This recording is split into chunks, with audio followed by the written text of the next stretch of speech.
রাশিয়ার বিরুদ্ধে যুদ্ধে বিপুল সংখ্যক সেনার প্রাণহানিতে বিপাকে ইউক্রেনের সামরিক বাহিনী। রণক্ষেত্রে যেতে পারছে না আহত সেনারাও। এমন পরিস্থিতিতে নতুন করে সেনা নিয়োগের তাগিদ দিয়েছে মিত্র যুক্তরাষ্ট্র। সেনাবাহিনীতে যোগদানের বয়সসীমা 25 বছর থেকে কমিয়ে 18 বছর করার পরামর্শ দিয়েছে। অবশ্য সেনাবহর বৃদ্ধির চেয়ে অস্ত্র ভাণ্ডার সমৃদ্ধেই নজর দিতে চায় কিয়েভ। সে লক্ষ্যে মিত্রদের কাছে ধর্ণা দিয়েই চলছে তারা। ন্যাটোর সদস্যপদের প্রত্যাশায় চলছে দৌড়ঝাঁপ।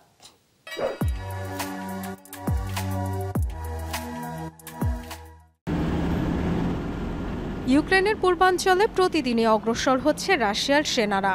এক সপ্তাহে দখলে নিয়েছে আরও 4টি গ্রাম। খার্কিভ ও দোনেৎস্কে টার্গেট হয়েছে ইউক্রেনের সামরিক ঘাঁটি, অস্ত্র উৎপাদন কারখানা ও বিদ্যুৎ স্থাপনা।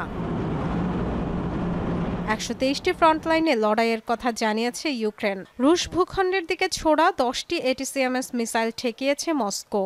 ভূপাতিত করেছে 350 এর বেশি ড্রোন। রণক্ষেত্রে কোণঠাসা পরিস্থিতি কেবল নয়, প্রাণহানি হয়েছে বিপুল সংখ্যক ইউক্রেনীয় সেনার। এ অবস্থায় নতুন করে সেনা নিয়োগের পরামর্শ দিয়েছে যুক্তরাষ্ট্র। তবে কিয়েভ জোর দিচ্ছে সমরাস্ত্র ভাণ্ডার সমৃদ্ধের ওপর। মিসাইল ড্রোনের জন্য আবারও রীতিমতো হাহাকার শুরু করেছে কিয়েভ। ভ্লাদিমির পুতিন কেবল যুদ্ধের বিস্তৃতি চান, আগ্রাসন বাড়াতে চান। আমরা এমন একটি পরিস্থিতিতে আছি যখন আরও অস্ত্র সরঞ্জাম প্রয়োজন। অগ্রাধিকার হওয়া উচিত দ্রুত সামরিক সহায়তা, রণক্ষেত্রে যেসব সেনা মোতায়েন রয়েছে তাদের শক্তিশালী করা। যুদ্ধের উত্তেজনা কমাতে ইউক্রেনের নিয়ন্ত্রণে থাকা অঞ্চলগুলোকে ন্যাটোর ছায়াতলে নেওয়া উচিত, এমন মন্তব্য করেছেন প্রেসিডেন্ট জেলেনস্কি। রাশিয়া আর হামলা চালাবে না এমন নিশ্চয়তা ছাড়া যুদ্ধবিরতি চুক্তি ঝুঁকিপূর্ণ বলে জানান তিনি।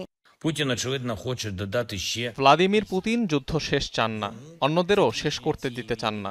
আমাদের এখন অবস্থান শক্ত করার সময়। রাশিয়ার ব্ল্যাকমেইলের জবাব কঠিনভাবে দিতে হবে, যা পুতিনের প্রাপ্য। যুদ্ধ শেষ এবং শান্তির জন্য আমেরিকা, ইউরোপ সহ মিত্রদের একসাথে কাজ করতে হবে।